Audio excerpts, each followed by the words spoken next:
Hi, I'm Mar. I'm a senior from Michigan. My major is film and TV, and this is the first year podcast. We have this podcast to more or less go over just like the first year experience, kind of just giving some advice that we wish we would have had or like support that we feel like would be beneficial for everyone. So today I am joined with Aija. I'm so glad to be here today. I have been on this podcast before, speaking about just the first year experience, how unique it is, and how to navigate that. So I'm excited to what we will be getting into today. So, kind of just to start us off, Aija, just like our topic again, it is what if you kind of say like the wrong thing or kind of along those lines? Kind of just to start you off, what are like some ways you feel like you combat saying the wrong things? I feel like a lot of us, especially students that go to Columbia or just people in their early 20s figuring themselves out, we have a hard time communicating when it comes to not only our feelings or just any type of communication that we would like to give to another person. We think so much into it rather than thinking about the intentions behind the conversation. So I would say ways that I combat not saying the wrong thing is acknowledging in front of me everybody is different and trying to understand where they're coming from and some of their unique experiences. I know for me, I know a lot of people do this, but they probably not going to admit this. Before I have a big conversation with someone, I sit down with myself and like write in my notes. I'm a writer.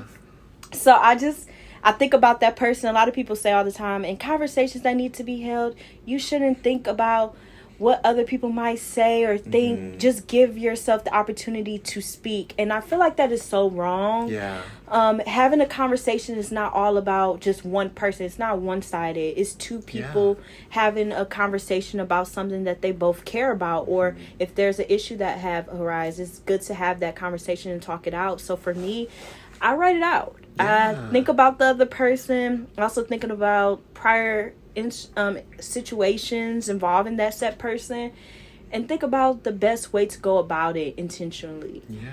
So everybody does it differently, but I know me as a person that's an overthinker. We might be having some more overthinkers here as well. Best way is to just like write it out. I definitely love that, especially just like how you were saying, like coming into the conversation with just like a certain intention. I feel like it's so important.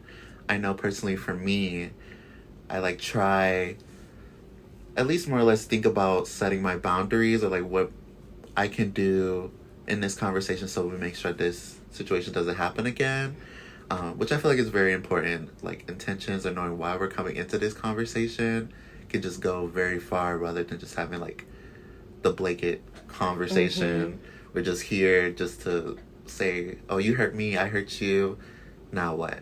Mm-hmm. I feel like we got to take another step further than that, which is just like, it's hard and challenging, but it's necessary at the same time. But just like to piggyback off of that, like let's say you're on the other end and someone says something wrong to you. What are your thoughts? Like, how would you navigate that in a sense? I'm usually in those situations the reactor. So when things, especially like having a lot of siblings, so I'm always around so many people that just different. Yeah. We all have different personalities. We all communicate differently. That makes us who we are, and we have to learn to accept that. Everybody's not going to say what you say or do what you do. But in those moments, I actively listen. It took me a long time to do this because sometimes so hard. Mm-hmm. People say things that you need to hear, but they don't know how to say it. Yes. So I give people grace. Mm-hmm. So it's not what you say, it's how you say it. And sometimes people don't think about that. But maybe this person has like your good interest and like knows who you are and see you in a light that just doesn't seem like you. Yeah. So they want you to do better and they want you to pivot, and they see something that they want to address. And we all like to have, I know certain people like to have yes men around them, but I'm the type of person that wants my people around me that want me to do better, and that sees me and that knows the things that I'm working towards and want to keep me on track. So I'm learning now to actively listen and knowing that maybe some of the things that this person is telling me is coming from good intent. When you actively listen to what the person is saying, you can choose to take what you want to take from the conversation. But I'm learning now is just doing that and following up. If someone hurts my feelings, it's okay to have that conversation, and it's okay if you don't know how to respond. And I tell my residents this all the time. It's like, if you don't know how to respond in that moment, it's okay to be silent. We have to learn to find our strength in our silence too as well, because you're reflecting, you're thinking about certain things, you're taking it all in, and give yourself grace and a time space to think about it. Talk to yourself, let yourself know, like, this hurt my feelings. Your feelings are valid. So being able to not only embrace that, and then you can learn to articulate how you feel, because once you address it and understand this is how I'm feeling, you could be able to have that conversation with that person. So I would definitely say, for listeners, actively listening while you're having that conversation. Sometimes you might have a friend or a family member that is coming from good intent, but they just don't know how to communicate that with you. And it's okay for you to set boundaries and let them know in that conversation, like, I understand where you're coming from, but I would like if you can talk to me in this way, so I could be more receptive to your thoughts. And then take that time, take some time apart from that person in that conversation and think about how that conversation made you feel, so you can address how you actually feel and accept the fact that your feelings are valid and be able to know how to address it the next time you speak to it. I love that we keep, like, talking about intentions, because I just feel like that goes so far, especially that's, like, a new term that I'm really coming into, and I knew I was when, like, I basically came to college. It's just more or less like that person might have not purposely meant to hurt you, but it's just like you kind of have to remember their intention in the back of your mind in a sense too, because you have, like, your friends or, like, your best friends. I know personally it was a situation where I had a very close friend and she was just off. Like, I'm not sure, she was just under a lot of pressure, under a lot of stress, and so I reached out in the sense of, like, hey, are you okay? But she just did not perceive it that same way. She felt like it was putting more pressure on her than what was my attention. And I was like, no, that was just, like, genuinely me, like, trying to check up on you. Like, maybe I could have articulated it a little bit better, but definitely just, like, I'm here for you. Like, there's no animosity or whatever. And I think that was definitely, like, a learning challenge that we both had to figure out, because it was like, at first I was a little offended. I was like, why would you even think that? Like, we're such good friends. Like, why would I be, like, pressuring you? And I already kind of been noticing that you're going through so much. But at the same time, it was also, like, I can understand her viewpoint too, where it's like, here comes another person, like, asking me what's going on, like, asking me what, can we hang out or whatever it may be. So I just feel like that is just a hard thing to just, like, remember. But kind of another, like, piggyback question to that was, like, what if it's like you have to question that person's intentions? How do you feel like you can go about handling those type of situations or having those conversations? Just knowing, we have to let ourselves know that it's okay to feel. You start off with that, like, it's okay if you feel like that person hurt your feelings, or if something is off, like you said. Once you acknowledge that, you'll be able to figure out ways to have that conversation with that particular person. These conversations that we are having with people are not just random people. It's people that we have relationships with. It's people that we either related to, or it's people that we hang out with on a daily basis. So it's people that we know. So think about that. Like, that's how you know that you're going into that conversation with only good intentions. Because if you care about this person, that's the only thing you're thinking about.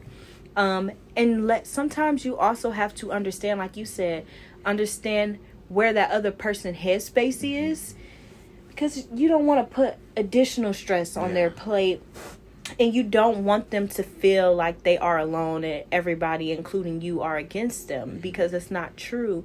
You have to meet your friends and family members where they are and support them the way that they need to be supported in that moment. And it might look different. Like, your friend probably need another support from you in a different way. It might look different in December than how it looked over in the summertime, because things happen. People go through different changes. So being aware of that helps out too, as well, to figure out what your intentions are for that conversation as well. So I would definitely say just try to be more aware. Think about the conversation outside of you. Think about the person, because that's who you ultimately want to have that conversation with, and be able to support them in that way. So just understanding that will go along.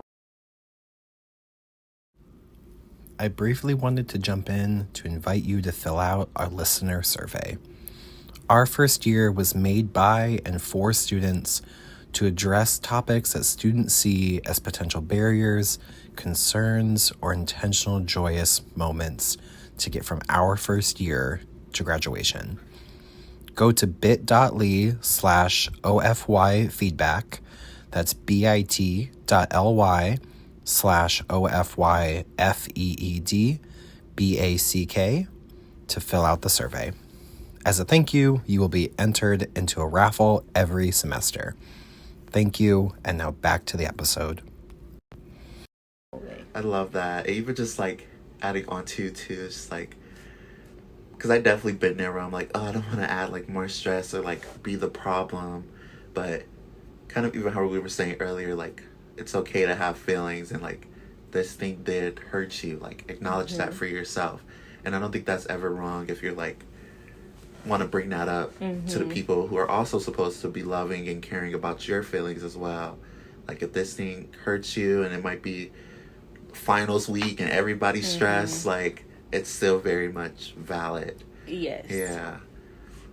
I love that. So let's kind of switch gears into like the actual conversation. What are like some strategies that you think would be good to keep in mind with like going into those conversations? Because they could be very heavy, they could be very tense, very scary. Tips. I would definitely say go into that conversation when you're ready. It helps out so much, because if you're not ready, you're going to say the wrong things and you're going to dig a bigger hole for yourself, and potentially that friendship or that relationship can dwindle away. So go into it ready, tip one. And for the second tip, I would definitely say write it out. I write it goes a lot. Far. Yes. Write it out so you know what you want to talk about. And people might think that's more strategic, but like, I feel like when you're thinking more of the conversation and what you want to have out of it, you kind of strategize. Think of like a game plan in your head, because you care about this person and you want this conversation to help them. So I would definitely say write it out and talk with yourself about, just do some reflecting for yourself and think about ways you can not only like have that conversation with that person, but help them. And be there for them. Sometimes it's you just showing up is enough. So taking that time to actually meet and everything, I feel like just goes so far.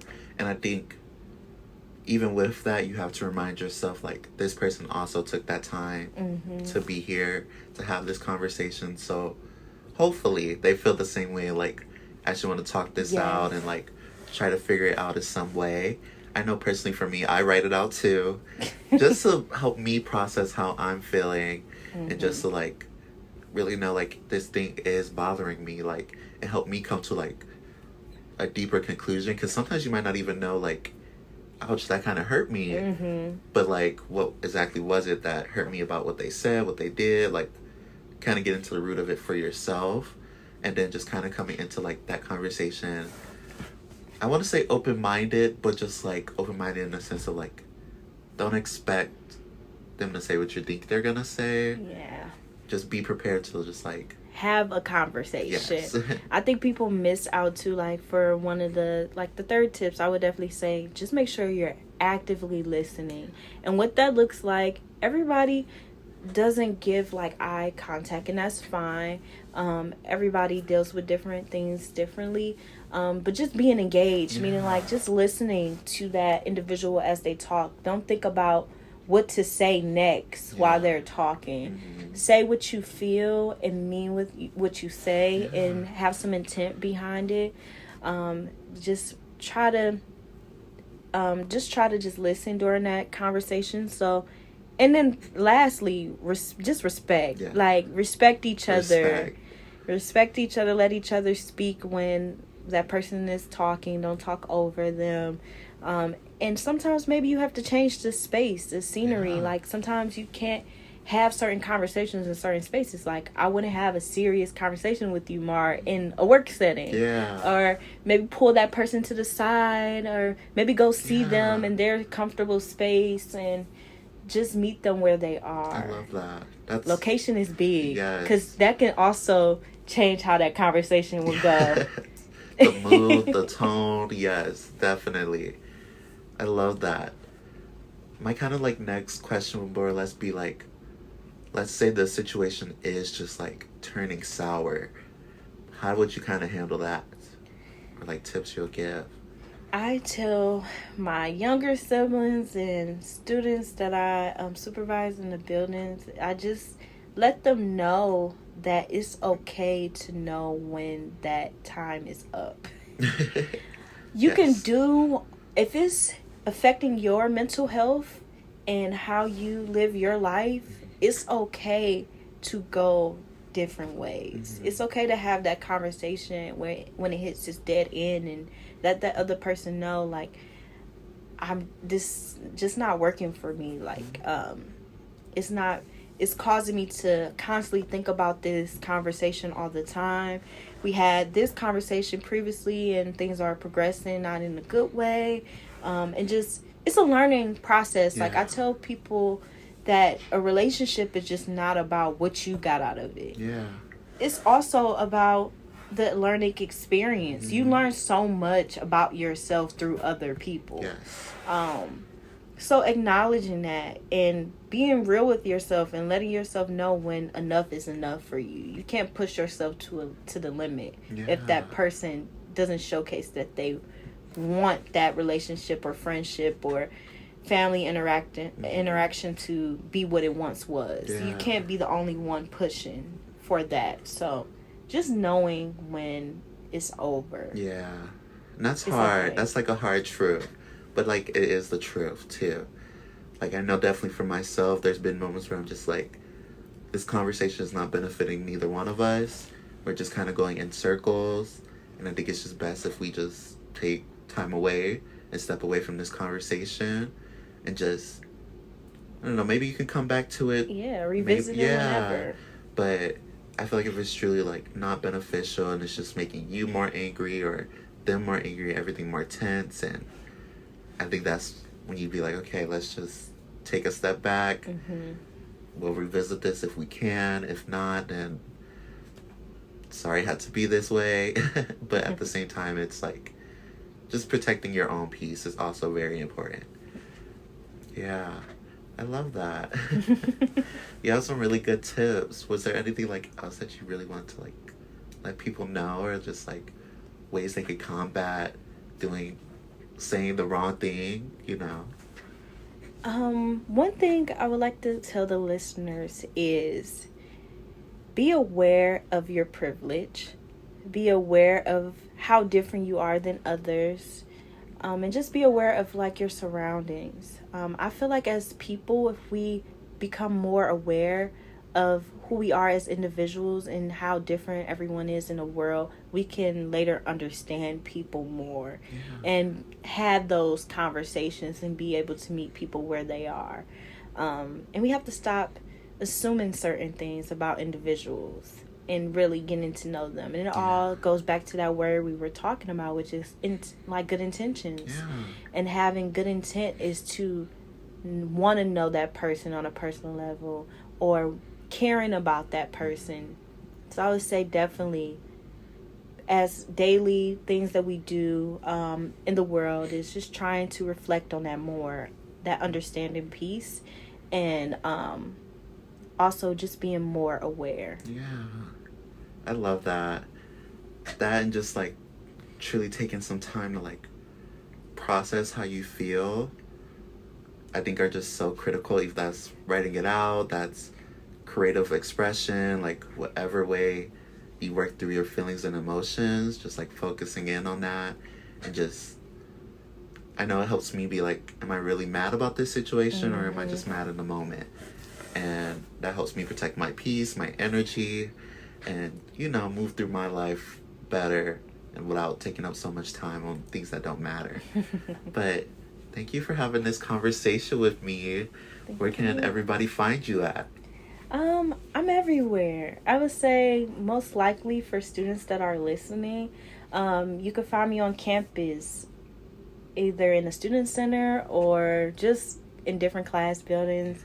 I'm a student leader on campus. I'm the student rep for the Board of Trustees at the college.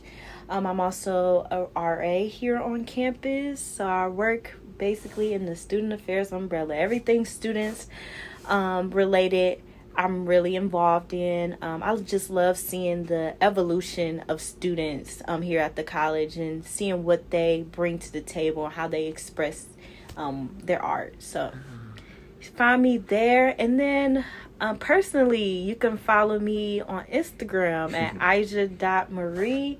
And you can also see all the cool things that I do via my website at AijaMarie.com. And yeah, let's stay connected. That was perfect. Thank you for being here. Thank you for taking this time to have this conversation. Thank you all for listening. This is the First Year Podcast. I'll see you guys in the next one.